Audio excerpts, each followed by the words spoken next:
ఇంట్లో ఇస్తుంటారు కదా, నడుచుకొని ఇట వరకు వచ్చినావు తెలీదు. ఇదంతా ఎవరి నుంచి అవుతుండేది ఇదంతా? నీ పేరేంటి లేదా?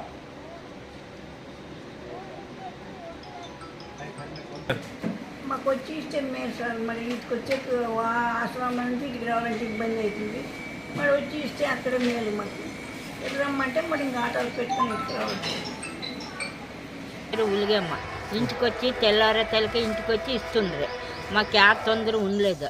ఇప్పుడే ఇబ్బంది అతని నుంచి ఇతకు రావాలంట. మాకు ఇప్పుడే ఇచ్చింటే బాగుండే కదా, ఆడే ఇంటి ముందర అని అంటాము.